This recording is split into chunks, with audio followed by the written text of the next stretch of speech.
আসসালামু আলাইকুম রহমতুল্লাহি বারাকাতুহু। বিসমিল্লাহির রহমানির রহিম। রমজান মাসের প্রস্তুতিমূলক চাবিকাঠি হলো শাবান মাস থেকেই আধ্যাত্মিক, শারীরিক ও মানসিক প্রস্তুতি গ্রহণ করা।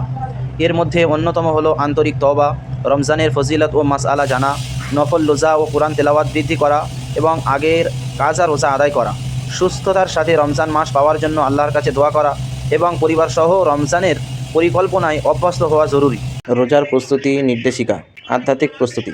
শাবান মাসে নফল রোজা রাখা, অর্থাৎ বিশেষ করে সোম ও বৃহস্পতিবার। কোরআন তেলাওয়াতের অভ্যাস করা, বেশি বেশি দোয়া করা এবং শয়তানের প্রভাব থেকে নিজেকে মুক্ত করে তওবা করা। শারীরিক প্রস্তুতি। অতিরিক্ত খাবার কমিয়ে আনা এবং সেহরির জন্য শরীরকে প্রস্তুত করা যাতে রোজায় ক্লান্তি না আসে। মানসিক প্রস্তুতি।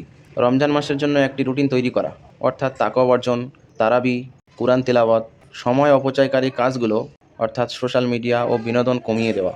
পারিবারিক ও সামাজিক প্রস্তুতি। পরিবারকে রমজানের মাসআলা মাসাইল সম্পর্কে সচেতন করা, ছোটদের রোজা রাখতে উৎসাহিত করা এবং অভাবী মানুষকে সাহায্য করার মানসিকতা তৈরি করা।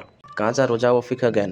গত বছরের কোনো রোজা কাজা থাকলে তা শাবানের মধ্যে শেষ করা এবং রোজার সাধারণ নিয়মকানুন জেনে নেওয়া।